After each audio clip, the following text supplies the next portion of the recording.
who is going to present his data. We've gathered for the last 3.5 years at the Florey. I actually did prepare a nice introduction about Jake's achievement, and there's a lot, but I'm just going to mention his paper published in Translational Psychiatry recently, and an oral presentation at SFN in Chicago last year. But I've been asked to be brief, to make time for him to present his data, and he's got a lot of them. So I just take this opportunity to thank Jake for all his hard work he's been doing in the lab. And without further ado, please come in. Please give it up for Jake. There we go.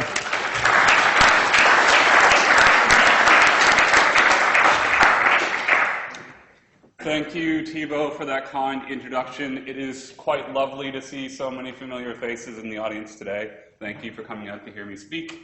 I think it's really important when presenting your PhD data that you kind of put it in the context of yourself. So that's exactly what I'm going to do. The question I've been interested in most of my adult life is the question of whether we can derive ethical principles from the facts of nature, and whether these facts from nature could then be used to help determine how the most appropriate way for us to behave as individuals or to behave within societies. And probably more importantly is the conception of how we behave within societies, because this is a major challenge for us going forward. So I'm not the first person to have thoughts along these lines. So classically, you kind of have two schools of thoughts when it comes to thinking about human behavior. You have an innate school of thinking, so things that are basically predetermined and come with you when you enter this world, versus acquired thinking, so things that you accumulate with experience over time. Now, classically, I think you're all familiar with this as nature versus nurture, but I think this is a bit misleading, the nurture term, because you start thinking about situations like me and this kangaroo, that take place just in the early stages of your lifespan and not across the entire lifespan. So what I'm going to convince you of is that the debate has actually shifted now to a gene versus environment situation, and how I'm going to do this is with the help of a really famous scientist, Beaker. Now, in this analogy, basically what I'm going to do is I'm going to put forward great thinkers from history who basically based their ideas on human behavior on either this innate concept or this acquired concept. So we'll start in ancient Greece with some heavyweights of thought. Plato, innate thinking. His great student Aristotle, acquired thinking. Descartes, the father of science, essentially, innate thinking. John Locke, his contemporary, acquired thinking. Now, what's really interesting is the turning point for me in the philosophical debate becomes where we can stop thinking about this as just thinking broadly, and we can actually put the biology in. And this is what's really important about Darwin. So we all know Darwin, we all know evolution through natural selection, but what's really important about this concept is that it basically pins innate things with acquired things and shows dynamically that they influence each other across generations and also across lifetimes. Now, we get this change from nature versus nurture with Darwin's thinking being applied with the Mendelian genetics we get in the early 30s, and finally we get the concept of gene and environment in this debate. And what's really interesting about this is the legacy of this innatism stays, and the legacy of this acquired thinking stays, up until the point where there's some demonstrations that it's actually at the level of the interaction of these two concepts that we actually see behavior. And I accredit this to one of the great heavyweights in the philosophy of biology, Edward O. Wilson, who was basically able to demonstrate on the evidence of twin studies that this is probably the situation for most behaviors in humans, but the proportions or the probabilistic outcome of these is different depending on where you're looking. So obviously this is a really complicated way to look at the universe, and this was illustrated by Pinker quite nicely right around the time I began my undergrad, when he basically put forward the concept that for public policy decisions, this way of thinking or that way of thinking is really attractive, because then you don't have to worry about the complexity of this way of thinking. So to put this in the framework of the project that I came into, what I was really interested in is human behavior, of course, and where do you look for the influence of these various things on human behavior? You come to the nervous system, you come to the Melbourne Brain Centre, you come to the Florey, right? So basically what I'm going to show you in the context of my project is a little bit of gene thinking, a little bit of environment thinking, and then the thinking that I'm really interested in, the gene-environment interaction thinking. So I'm going to do this with the two targets that are of interest to my project, the serotonin transporter and the serotonin 1A receptor. Now, there are gene polymorphisms in human for both of these alleles, as pictured here on the chromosome. And what they've been able to uncover is both of these are functional, both of them reduce the expression of either one of these genes, and they're both associated with changes in emotionality-related behaviors in human and also in cognition. Now, the mice that I've been working on were created in the late 90s, and what's really interesting here is that the effects on the behavior of these mice mirror the effects of the clinical situation. So this is really strong evidence that the penetrance of either the 1A receptor gene or the serotonin transporter gene are really important for both emotionality-related behaviors and cognition. What of the environment? So the environment that I'm interested in, you can look at this negatively if you want. I'm interested in positive change. So we were interested in the effects of positive things such as exercise, or I put this in brackets, environmental enrichment. Of course, environmental enrichment is a very broad classification term in humans. This can be anything from lifestyle choices, rearing, meditation, any of these different aspects. But the take-home message I want you to discover for yourselves as I was speaking here is that the effects are going in the opposite direction of the gene effects. So you see really nice effects on the emotionality-related behaviors, really nice effects on the cognitive behaviors. And this is mirrored in decades of work in mice. So if you give these paradigms of either exercise or environmental enrichment to mice, you get the same thing. You basically get reduced emotionality-related behaviors, enhanced cognition. Bringing it to the area of study that I was interested in, there is clinical associations of gene-environment interactions with behavior as well, well characterized with the serotonin transporter that's actually been the focus of a lot of work. And what you're looking here is the interaction with different aspects. So with stress, you get an interaction with depression. With positive parenting, you get the opposite. You get more well-adjusted people. Okay? So this brings me to the aim of my thesis, was to explore this concept of gene-environment interactions in mice. So what I was interested in looking at was whether or not we see an interaction with the 1A receptor with enrichment or exercise, or the transporter with enrichment or exercise. Now, I think at this stage it's probably really nice to not explain what I mean by enrichment or exercise, but probably to explain a bit of the neurobiology that connects the behavior with these alleles that I just described in some detail. So the 1A receptor and the SERT transporter clearly are expressed on serotonergic neurons. Serotonergic neurons are project from deep in the brainstem, from the raphe nuclei, and serotonin itself is a really ancient molecule. It's been around. If you can go back to invertebrates, you'll see serotonin. And it plays a neuromodulatory role in the brain. So what I mean by this is it basically projects throughout the neuraxis of the brain, and it acts through its cognizant receptors. The 1A receptor is expressed as a postsynaptically as well as presynaptically. And essentially what happens with serotonin is you don't get influence on firing directly.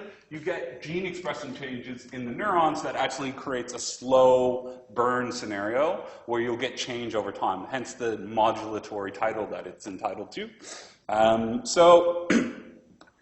Serotonin projects to the hippocampus. The hippocampus is a wonderful structure in your limbic system. What's really cool about the hippocampus is that it is involved in both learning and memory and emotionality-related behaviors. It's been well characterized. In humans, it is the home of your episodic memory. It's also been associated with depression or anxiety. But interestingly, inside of the hippocampus, it's the only place in the human brain where you get a constitutive creation of new neurons throughout the lifespan. And there's been an intensive amount of research that has looked at this process in humans and in mice. And you also have neuroplasticity mechanisms driven by key molecules such as brain-derived neurotrophic factor that can signal change through experience.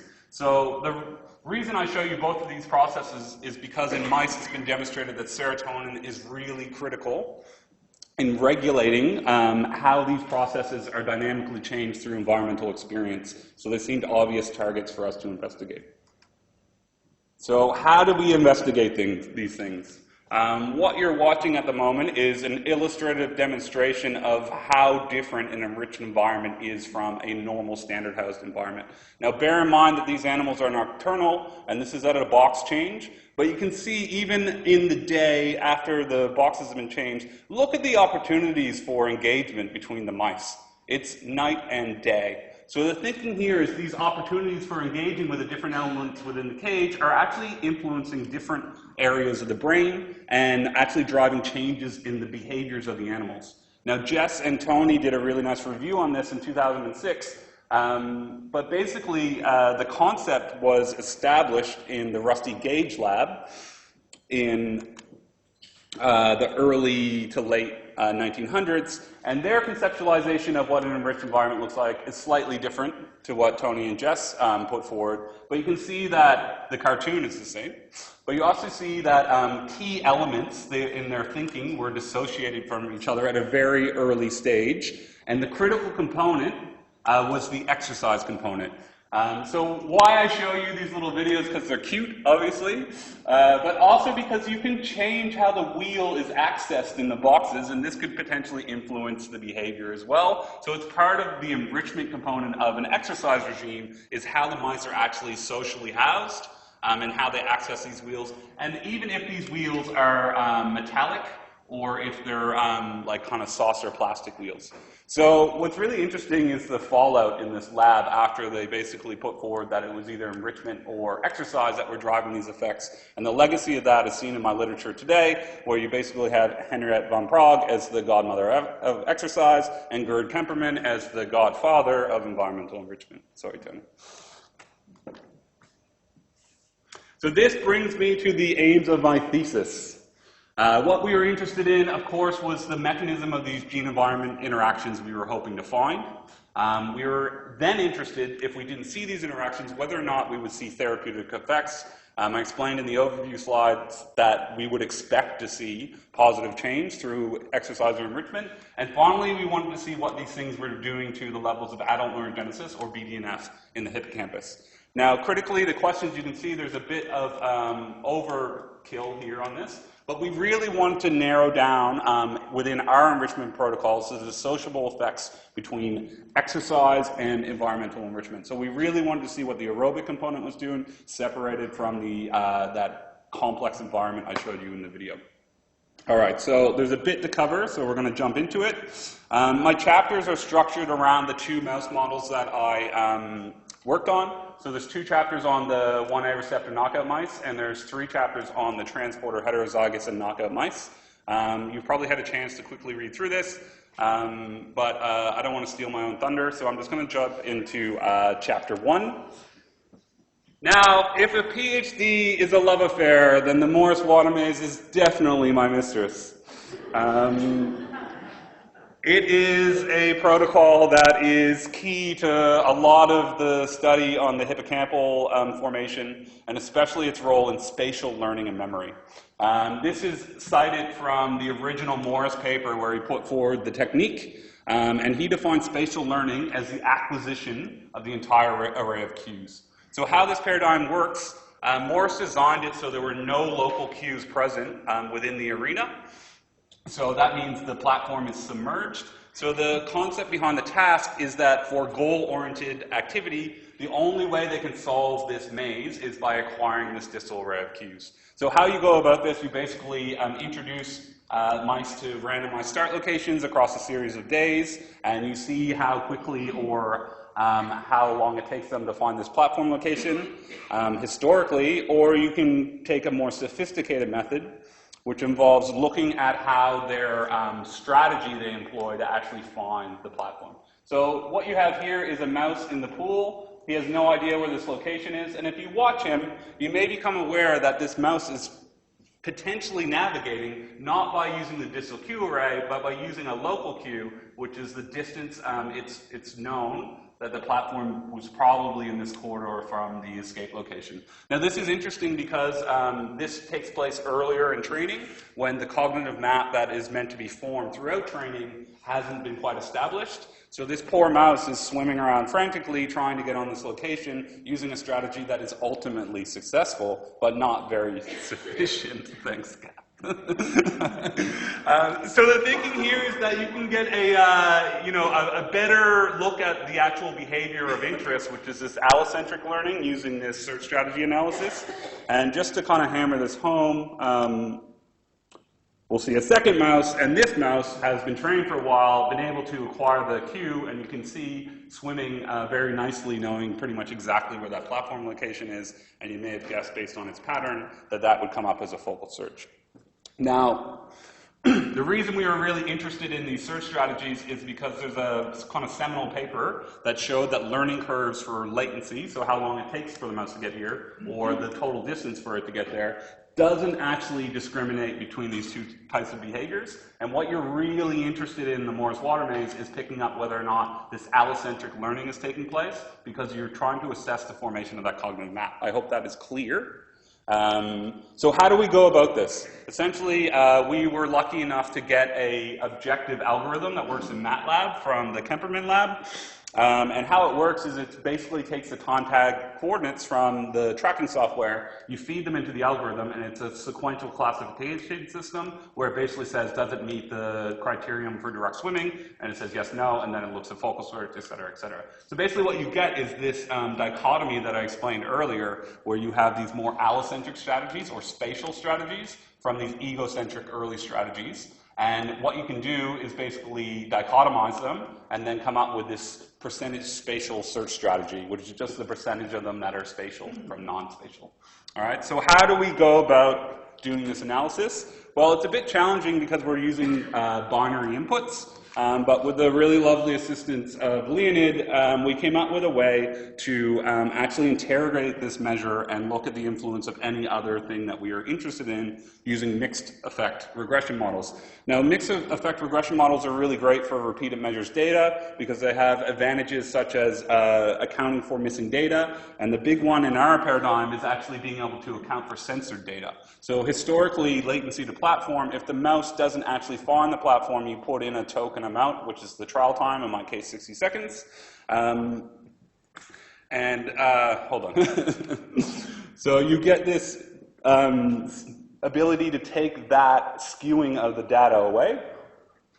The reason I put this up here is just because I'm not sure how familiar this audience is with the concept of the mixed effect models, because you end up with an output that's an odds ratio, a hazards ratio, or a median difference, and this output is just determined by the nature of the variable that you put in as your input. So your outcome measure determines how your effect size estimate, with its precision, is actually reported, but the logic behind these three things is identical. Now, to go about this, we basically treated individual animals as random effects. We looked at the dependent variable of interest, such as spatial search strategy selection, and then we looked at any covariates, and I'll come on to that in a second. And then once we had done that, we were interested in the context of the experiment to look at any subgroup analysis, if we could find an appropriate interaction. So basically what we set out to do was to prove the hypothesis of Gallagher et al. Correct. And what we wanted to demonstrate was that the spatial search strategy percentage was actually the best indicator of allocentric learning on the Morris water maze. So how we went about doing this was we designed a queue paradigm. So please note the curtain here that is separating the ability to see the holding containers for the mice. So all they have to navigate is the four objects within this one. So we designed this in an appropriate way so that we would get no spatial memory formation. Because the dissociating array wasn't salient enough to actually to have the mice acquire a cognitive map to the escape location. And then we had a highly salient dissociating array that does provide the spatial memory. So what we wanted to look at was whether our outcome measures of spatial search strategy selection, latency to platform, or path length were being influenced by this Q saliency, the training day, and also where we started the mice from. We included the 1A knockout mice because we wanted a control for impaired spatial learning to make sure that we were picking up impaired learning with this Q paradigm and with that Q paradigm. So the first result that I can show you today is a really interesting one. So what you're looking at here is in gray is the low saliency results for both genotypes, and in black is the high saliency results. And just by eyeballing them, you can see that they're kind of sitting on top of each other, and that comes out in statistics. So we see no effective cue on either one of these measures, and this is despite the fact that there is a learning curve that is present in each case. So we see an effect of day, but we see no significant effects on start location or an interaction between cue and start location.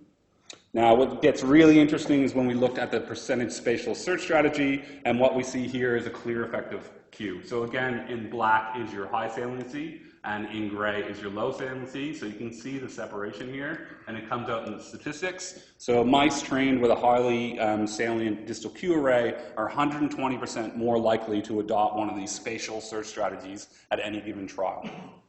Now, if you look at it, you see an overall effective day, but we also managed to pull a cue by day interaction. So when we did the subgroup analysis, what we're able to determine is that learning is actually only taking place on this measure within the high saliency paradigm, but it's not statistically significant within the low saliency paradigm. And you can kind of see this with your eyes. You see this nice climb in the black and kind of this abrogated flat curve in the gray. So this was super interesting. We're seeing this separation between spatial search strategy requiring this salient cue setup and the others not. And kind of linking the search strategy to the actual cues themselves, we got really interesting results with the start locations. So what you're looking at here is the odds ratio for a spatial search strategy to occur, and how you see the significance is whether or not the 95% confidence interval overlaps with 1, which is essentially chance. So what you can see is for the northwestern start location, there is no significant difference. But what's super interesting is that we see a reduction with the other start locations in the odds ratio, so a reduction in the likelihood of a spatial search strategy. And in the high saliency paradigm, we see an increase in the likelihood they'll adopt a spatial search strategy. So what does this mean? What it means is that the mice are actually dependent on start location. There is a cue that is really good for them in terms of the formation of their cognitive map, and in the high saliency, it's completely opposite. So this really, for me, strengthens our conclusion that the spatial search strategy percentage is actually coupled to the distal cue array, because we see it coupled to different cues in different scenarios. So on to spatial memory. Again, remember, we want to show that, test the hypothesis that acquiring the distal array of cues is essential for spatial memory formation. And what you're looking at here, again, is the time spent in these quadrants, or in the target quadrant, related to chance. So the chance performance is at 25%. So what you're looking at here is when the 95% confidence interval crosses chance, then you're seeing no preference for that area of the pool, which looks like this. So as expected, our knockout animals displayed impaired spatial memory in both paradigms. But what's really interesting is in our wild-type animals, if trained with an inappropriate cue scenario, they won't display spatial memory. But if with an appropriate situation, you do get them displaying spatial memory. So this was really cool. Like, we felt that we really, got onto something with this task. It's been around since 1984, and we're able to clearly demonstrate that these search strategy likelihoods predict spatial memory. And we're also able to demonstrate that this isn't necessarily the case for learning curves from path length or latency to platform, which has real implications for the literature. 854 papers published last year using the Morse water maze. So just the kind of take-home message is that, even well-established rodent mazes can be improved using better and more sophisticated approaches. And the beautiful thing about neuroscience at the moment, we're becoming capable of doing this all the time. So don't think you have to apply those techniques to a new task. You can apply them to a very old task. So moving on, getting back to this question of gene-environment interactions. As Thibaut mentioned, we published in Translational Psychiatry earlier this year, and this paper addresses a lot of the aims of my thesis. So you can see it in the title, Dissociating the Therapeutic Effects of Environmental Enrichment and Exercise. So this dissociable element in a mouse model of anxiety with cognitive impairment, which is the 1A receptor knockout mouse. So how did we design these experiments? What we set out to do at the beginning of my PhD was to characterize the influence of putting either all three of the genotypes into either standard housing, the enriched environment, or the exercise regime that I explained earlier. And what we found through characterizing these mice is that the heterozygous mice were pretty much identical behaviorally on all measures to the wild-type mice, so we excluded them from our analyses and our further interrogations. This is just a reminder of the phenotype of these mice because you were introduced to it quite a long time ago. They have an increased innate anxiety, and they also have impaired learning and memory. So clearly, we were going to use the Morris-Water maze I just explained in some length to assess their learning and memory. The elevated plus maze is a test for innate anxiety. So the idea here was to house the animals in standard house conditions until they're about adult age. And then we created the 3 living conditions in both genotypes, and we injected them with BRDU. Now, we injected with BRDU because we were interested in adult neurogenesis, and BRDU is a mitotic marker that we can use for subsequent analysis with immunohistochemistry. Now, the reason we tested at 12 weeks of age on the Morris-Water maze is a strong body of literature establishing a role for adult neurogenesis in that task. So the process of generating new neurons takes about, depending on who you read, 3 to 8 weeks. So we wanted our cognitive experiments to map onto that kind of timeline where all these freshly created neurons we were hoping to see amplified through these environmental stimulations could come into play in our behavioral task. So what did we find? Well, the first thing we found was some statistical measures were helpful. So we were looking for a 2A ANOVA to look for effects of environment, to look for effects of genotype, and of course to look for the gene-environment interaction that we are interested in. We used Dunnett's pairwise comparisons as our postdoc because it accounts for the multiplicity of having 6 groups in the study, and it also allowed us to differentiate if we got an effective environment, whether it was exercise or enrichment that were driving the effects. So the first thing I'm going to show you is the elevated plus maze. So the elevated plus maze is a paradigm where you can see a mouse here is in conflict with the relative safety of the closed arms and the fact it's probably not yet explored this new area of the exposed open arms. So this conflict is the basis of the anxiety testing. So what you're looking at is the time the mouse will spend in the open arm as a measure of their innate anxiety. And that's the graph that you're looking at here. So what you have for the rest of the graphs for my talk is you're going to be looking at standard housed animals in white, exercise animals in gray, and enriched animals in black. And you'll see the genotypes on the x-axis. So you'll see wild type to the left and then the mutant animals to the right. So what is this graph telling us? It's telling us 2 things.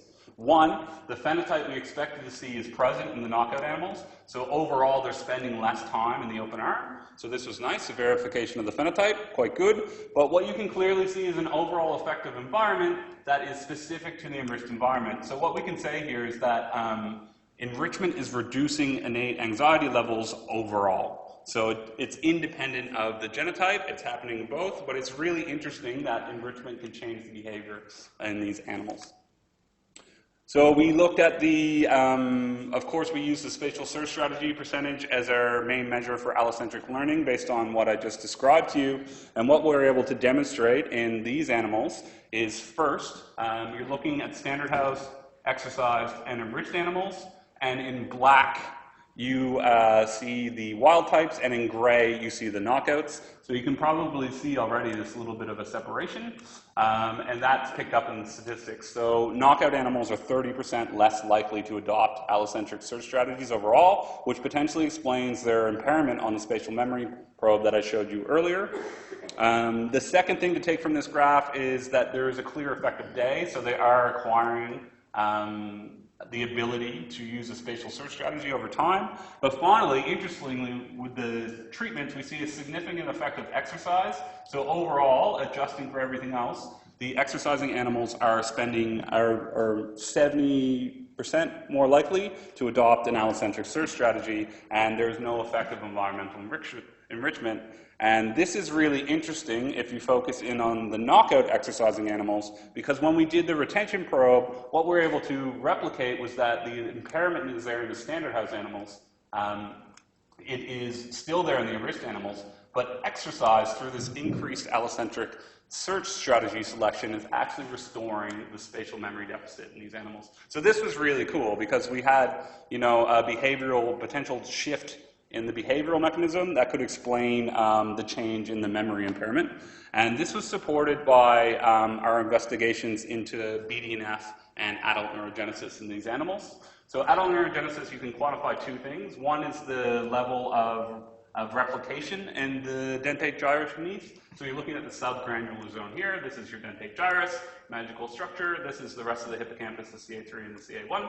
So essentially what happens is you get an amplification of this stem cell pool that then mature and maturate into adult-born neurons. Now these neurons are really interesting because they have different firing properties to the existing mature granule cells that make them functionally distinct, and is proposed to drive the cognitive effects of adult neurogenesis increases, which are meant to be the ability to discriminate between contexts. So potentially in this context, what you could see if you saw an amplification of neurogenesis, such as we saw in our exercising animals, it could explain the ability of the exercising animals to discriminate the cue array better, potentially providing an explanation for how they were able, in the knockout animals at least, to compensate for the genetic hit that they experienced when that gene was deleted. Interestingly, when we looked at by Western blotting at mature BDNF, now I need to differentiate between the different forms of BDNF for you. BDNF is transcribed in its pro form, which is then cleaved to its mature form. The mature form is the form known to be active in a lot of the neuroplasticity mechanisms that are associated with BDNF. So the fact we're seeing an increase in mature BDNF in our exercising animals really supports our behavioral results, because A, it can influence the level of adult neurogenesis, but B, can also influence synaptic plasticity that could underpin the laying down of memories during training in the water maze, for example. So pretty easy sell in terms of those candidate mechanisms that maps onto the behavior fairly well. We did find one gene-environment interaction, and we found it in quite a strange, unexpected place. So we found it with adult-born cell proliferation through environmental enrichment. So this is chronic. So typically when you measure proliferation, what you do is inject animals with BRDU and then sacrifice the animals after, say, 5-7 days and look at the rate of amplification there. There is a mitotic marker called Ki67 that will allow you to look at this process at the very end of your experimental regime, which is what we went for. And quite unexpectedly, we saw this significant increase in our wild-type enrichment animals and non-erring knockouts. So the functional relevance of this is unclear. Clearly, I showed you an effect of innate anxiety at 2 weeks post-treatment in both groups. So there is a body of literature suggesting that increases in proliferation can influence innate anxiety, but we're not seeing that as an explanation for our results here. So to summarize the paper, basically we were able to improve spatial learning through exercise and rescue the phenotype of the knockout animals. And we proposed that BDNF and neurogenesis, through driving this ability to transition to an allocentric search strategy, is the potential explanation for how that occurred. We saw enrichment reduce anxiety-like behavior. What's interesting about this is none of our candidate mechanisms were influenced by enrichment. So BDNF is meant to be anxiolytic. There is evidence for it. We don't find that here. Increased neurogenesis is supposed to be anxiolytic, and we don't see that here as well. And overall, what we're seeing here is that the 1A receptor is not critical for these therapeutic behavioral effects, which is really informative for the clinical situation, because you saw that association with the 1A receptor and depressive-like or cognitive impairments or anxiety-like impairments. And what we're demonstrating is that potentially you could use an exercise plus, say, cognitive behavioral therapy regime and have really effective outcomes in that segment of the population. So this leaves me with some remaining aims to be answered, and they all involve the serotonin transporter. So we're going to switch gears away from the 1A receptor, and we're going to get on to the serotonin transporter, and essentially we want to answer the same series of questions using this model. But basically, these are my 3rd to 5th chapters. But what we were able to do in my 2nd year meeting is basically decide that we have dissociated the effects So let's do an inverted pyramid and come in and just look at enrichment for anxiety-like behavior and exercise for cognition. So this is exactly what we did. So just a bit of a spoiler alert, I don't have time to show you this data because I have really exciting data in my other chapters I want to present to you, but enrichment rescues the innate anxiety of the knockout animals. So again, very strong evidence that environmentally enriched animals in our paradigm have reduced innate anxiety. So the mechanisms for that is for another PhD, I'm afraid. So moving on, basically what we did was the same setup. So we took mice of all three genotypes, and in this scenario we just restricted to looking at exercise. Now the reason we kept the heterozygous animals in the experiment is they do have a phenotype. So the deletion of the transporter leads to an increase in extracellular serotonin in the hippocampus, and this is amplified by the level of deletion. So you get a 3-fold increase in the hets, and you get an 8-fold increase in the knockout. What's interesting about the heterozygous is, despite this 3-fold increase, they don't have the phenotype of the knockouts. So the phenotype we were really interested in was the depressive-like behavior. So the first thing we did with this colony, once we got it established from France, because the breeding was quite slow, we took a look at adult neurogenesis increases through exercise. And here we found the second gene-environment interaction in my PhD, and this one is super interesting because basically what you're looking at is the transporter through that increase in extracellular serotonin deletion is actually stopping the ability of these mice through exercise to have this amplification through neurogenesis that I just showed you in the 1A data set. Now, the neurogenesis, as I told you, is all about contextual discrimination. So this is an ability called pattern separation. So what we wanted to do is we wanted to take a look at the pattern separation ability in these exercising animals and get a look at whether or not there's changes in this behavior through neurogenesis increases that aren't through the global effects of having an exercise regime. So how we went about doing this was using a location discrimination task. Essentially how this works is you train the animals to respond to a stimuli. They get a reward, they learn it fairly quickly, and then what you do is you see how well they discriminate the stimuli from each other when the separation is quite large or when it's quite small. Now the reason we chose this task is because it's already been established to be dependent on the level of adult neurogenesis in the brain. So this is early work on the touchscreen paradigm by Cleland et al. And basically they were able to demonstrate that by irradiating the dentate gyrus, you could see a separation in the performance of the animals by a measure called trials to criterion, so how long it takes them to solve the task. And you see it only on this low separation, so only when the ability to discriminate or pattern separate is the load is really high. So this was quickly followed by Creer et al. From Henriette van Praag's lab, who were able to demonstrate that exercising mice have enhanced pattern separation on this task. So the thinking here is that in black you see the exercising animals, in gray you see the standard house animals, and you can see this separation on the small separation or the low separation. So basically what the take-home message here is that exercising animals are able to solve the task quicker. So the thinking is that it's exercise through exercise-induced neurogenesis that's driving this effect.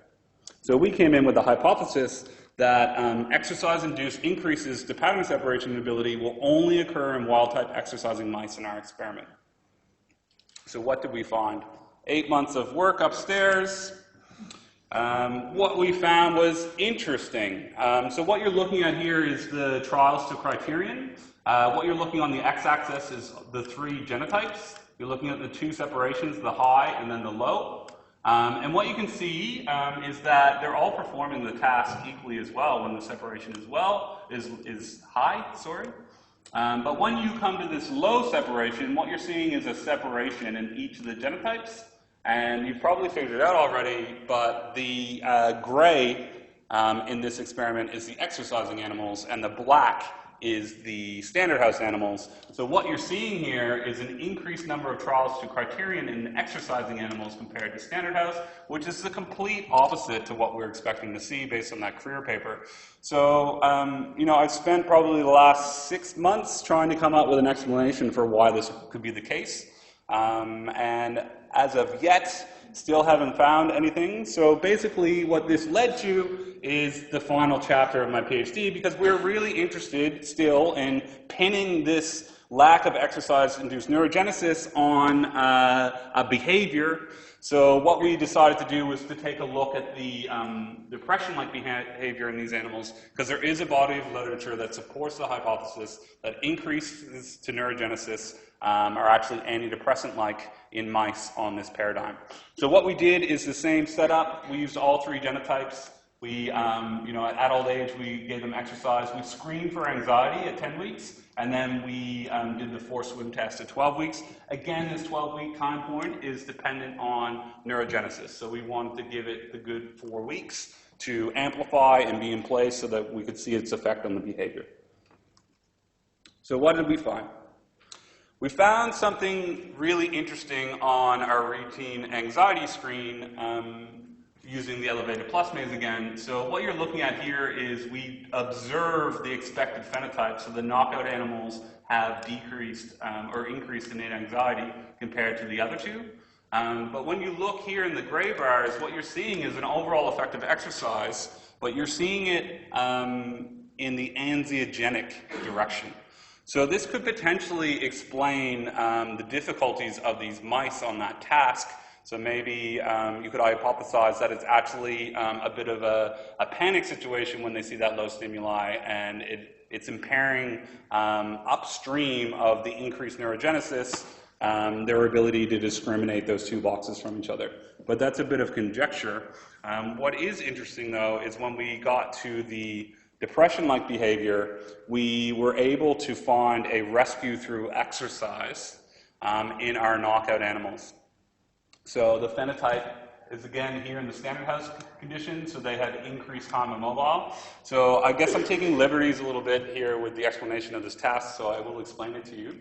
The forced swim test is a task that assesses despair-like behavior in mice. So mice are introduced into a beaker where they cannot kind of get a swim trajectory going, and they're placed in there struggling until they eventually will give up. And at that point that they give up, they float, and the float is a measure of time immobile. So this is what you quantify using the software upstairs. So what we're able to see is compared to the wild-type standard house, you see this increase in the knockout standard house. So that's the phenotype you would expect.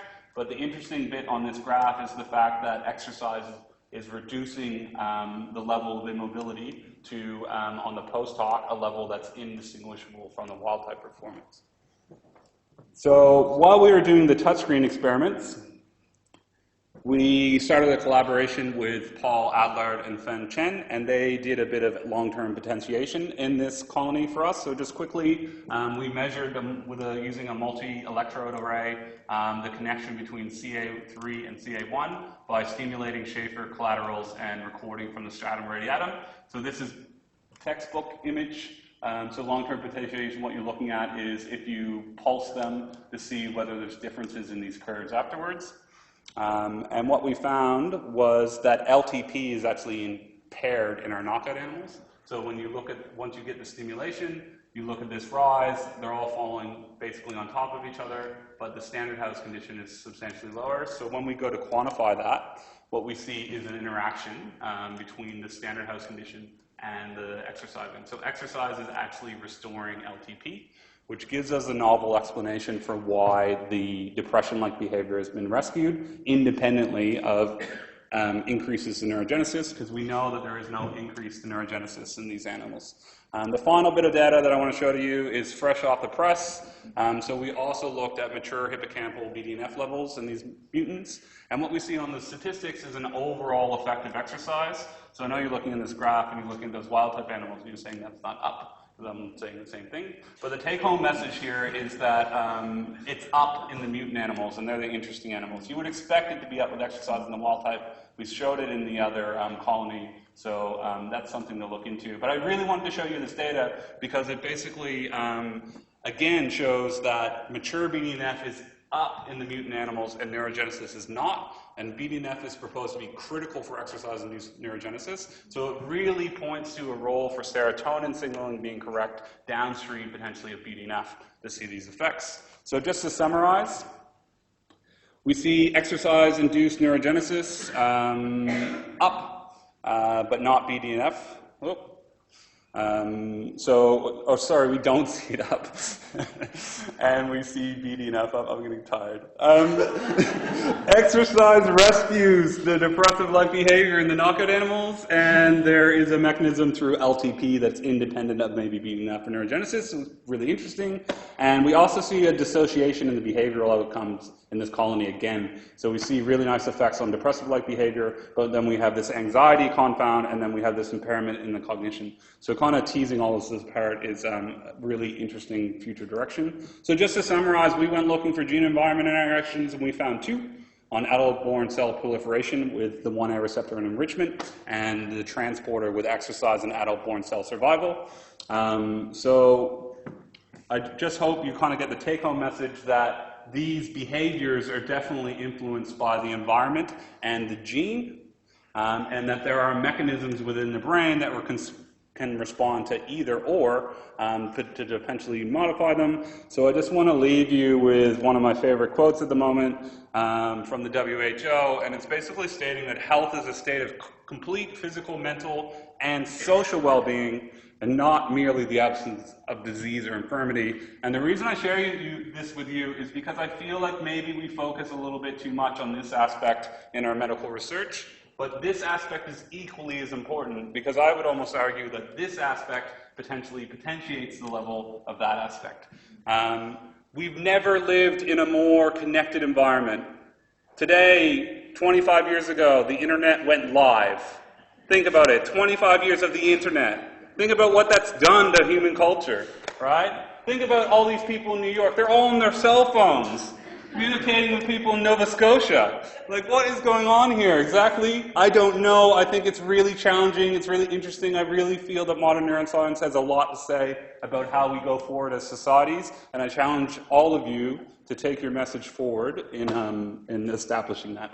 So that just leaves me to thank the people who helped me get here. Thibaut, you gave me a great project. Your guidance has been excellent all the way through. I thank you very much. Tony, you've always had an open door to bounce ideas off, and I've always respected that. Thank you.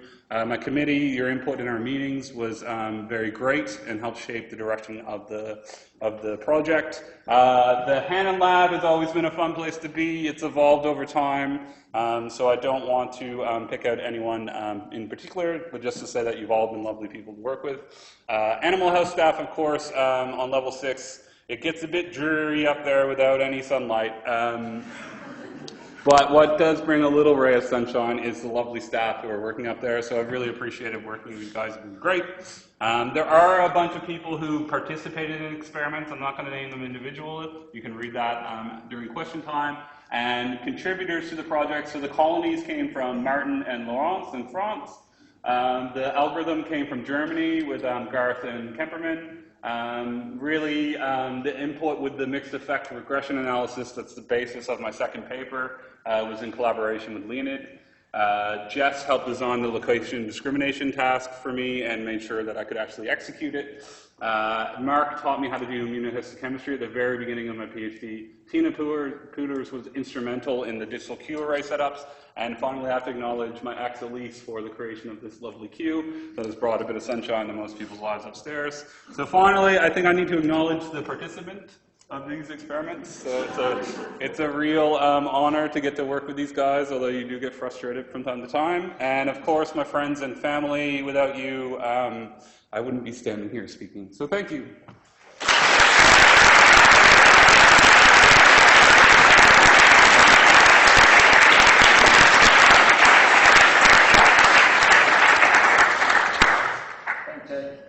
Good talk. If you enjoyed that, pretty sure. So you did. Now it's time for questions. So there you go. James, thank you. Very interesting and entertaining. I was delighted to see you using such sophisticated statistics, and you did that with Celine at Sherlock, I understand. Tell me, if you weren't using those stats, what would have you used? And tell me about the whole process. Do you do sample size calculations? How does it work? Yeah, that's a really great question. So typically for water maze data sets, you would do just a repeated measures ANOVA analysis. So basically what you're looking at is the effect of training across your groups over day, and then you would just look at the influence of like genotype or whatever else.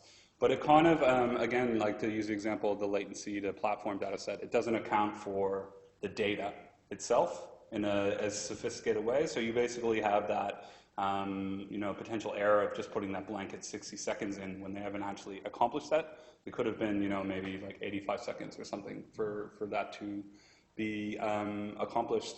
So what's really interesting, the reviewers' comments in the manuscript, we were going with a two-way repeated measures ANOVA for the quadrants in the water maze that's routinely published with. And one of the comments we got back was that it actually violates the assumption of the ANOVA. So the 3 times in the quadrant actually determine the 4th. So therefore, we came up with a unique way of testing the null hypothesis that they're not preferring that area of the pool, just using the point estimate that I showed with the confidence interval and the chance performance, which was really clever. In terms of the search strategy analysis, there's no other way to do it. Beyond the mixed effect regression. So historically with that measure, people have looked at the percentages of the different strategies and done a chi-squared situation, but you can't adjust for the influence of the different factors you might want to look at if you use that model. So there are many advantages to adopting that approach, especially for behavioral measures where you have multiple outcomes and multiple things that could potentially influence those outcomes. Never leave home without a statistician. Yeah, I wish I could take him with me on my travels. Little big bird. And yeah, what a joke. It's been a long journey with all of us, but it's been a good one. Your LTP data, you link it to the effect of exercise and LTP in the transport of knockout, and you link that to depression. But obviously, the same animals or the same group of animals, you didn't see any rescue of cognitive issue where you do see the rescue of an LTP. So what does that tell you about the link between the LTP and the cognitive tasks you were performing? Do you know, in terms of the protocols that Performer was using, what form of LTP they were measuring? Because as you know, there's multiple forms of LTP, and you might have picked up a form of plasticity that's more implicated in affect than in cognition. Yeah, that's a really insightful point. I kind of have the hypothesis at the moment that the cognition data I showed on the location discrimination task, the confound through exercise that's occurring is in an upstream network from the hippocampus. So I kind of have a working theory that everything in the hippocampus is chugging along fine, but those signals are coming maybe to cortical regions and they're not being integrated in an appropriate manner, and it's actually interference from those other areas of the brain that are blocking the positive effects you would expect to see if you have that strong change in the hippocampus, for example. In terms of the LTP, I really need to go back and read the protocol a bit more. So that's a really good point that I'll definitely address in my thesis. I just didn't have time preparing this to really wrap my head around it. So. Very impressive long journey. I'm not sure the journey's over yet. Because I want to know what the 5-HT terminals are like in the hippocampus. Have you done that? No, we did not. We restricted our approach to the candidate mechanisms we outlined at the beginning of the game. So we were really interested in the interaction with neurogenesis and the interaction with BDNF. And the LTP kind of came as a little side project. But I think if you go into the literature, you may see the answer for your question about the terminals in those transporter mutants, because they've been characterized. There's a whole host of. You expect to see sprout in neurons? Yeah, I would assume that there is kind of catastrophic damage. I know from my literature review that the effects in the heterozygous are kind of like a step-down fashion, like the kind of neurobiological effects. Kind of any measure you look at, whether it's GABAergic signaling or glutamate or whatever, it's kind of a milder effect in the head and then a more deleterious effect in the transporter, but the terminals specifically, I don't know. Do you have the ability to measure the terminals? I want to do that. It's a lot of immunosuppressive antibody. A lot of surgery is out there. No, that's enough research.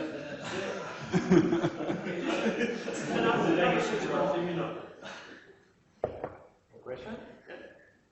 Okay, great talk. Going back to what Andrew was talking about and you were talking about in terms of upstream regulators, have you looked at the basolateral amygdala as a key mediator between perhaps the more upstream regulators and the hippocampal in terms of the BDNF and neurogenesis? Because there have been a few recent papers and a huge amount of work showing linkages between those two that particularly affect anxiety and depression. And by stimulating this region, it would surely explain why you get these increases in anxiety, yet decreases in depressive behavior. Have you looked at that at all? No, I've only looked at what I've presented. The amygdala is interesting because it connects very heavily with the ventral hippocampus. So I didn't get into it in my talk, but there is a clear body of evidence that is demonstrating that the hippocampal formation, although on the cellular level is consistent, the connectivity is different. So in the rodent dorsally, the connections are different than ventrally. And one of the interesting aspects about that is the connections with the amygdala are stronger in the ventral hippocampus and to the medial prefrontal cortex, I think, as well. So what does that mean? It means that a lot of people have been interested in separating the cognitive capability of the hippocampus to the dorsal and the affective regulation to the ventral. And this is all going on, kind of evolving quite rapidly. But your idea of, looking to the amygdala to try to explain whether it's an emotionality-related divergence that you're seeing and whether it's differential between anxiety and depression is a really good point. Time for another question. Yes. So what about timing? Most of your experiments been done on 12-week-old mice through your enrichment exercise. Older mice, you can see the same effect or not? You looked at that at all? No, not in the scope of our project, but there is a strong body of literature that have interrogated that. So especially, I'll just use the example of the water maze, for example. If you run a Morris water maze on wild type standard house aged rodents, what you'll see is very poor performance in the standard house condition that is restored to kind of what you expect the young adult mice to perform with exercise. To say you're BDNF linked to exercise, that's been shown much more in younger mouse than older mouse. That is something I haven't really considered in the context. I've considered it in the context of the behavior, but not so much whether you would see the BDNF up regulation. It's an interesting question, whether the behavioral changes are being driven through BDNF or neurogenesis or through LTP or something else. What's clear is they're being driven through something. I think BDNF has been one of the most well-characterized molecules in the brain in the last 10 years. So it's quite hard to wrap your head around the literature for that when you've got neurogenesis as well, and then you've got cognition and serotonin and affective and everything else. So it's been a very global project for me, and it's been really, that's kind of what I wanted. So I wanted to come here and learn how brain and mind works a little bit. So. Thank you. If there's no further question, I'm going to leave it to Jeff to finish the session. Perfect timing.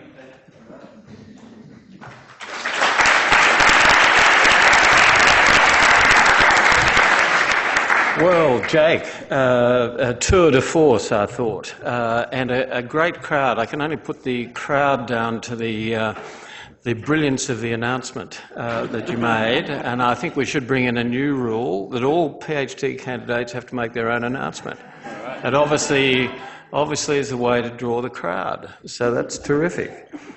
A great talk. I'm just reading down your accomplishments here. 2 first author papers, one still under review, I gather, is that right? In revision now, I guess. In revision. Almost accepted. That's pretty good. And of course, I got to know Jake when he was president of the Student Society, Sophie, a couple of years ago. And I'd like to say what a fantastic contribution you've made to the Institute over the period that you've been here, Jake. So on behalf of all of us, could you join with me and congratulate Jake for his presentation?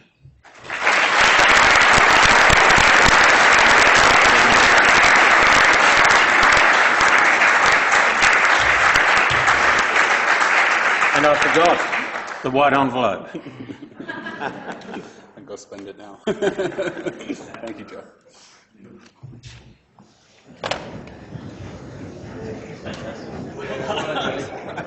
The only comment I've got on you is areas of concern, just the bad jokes.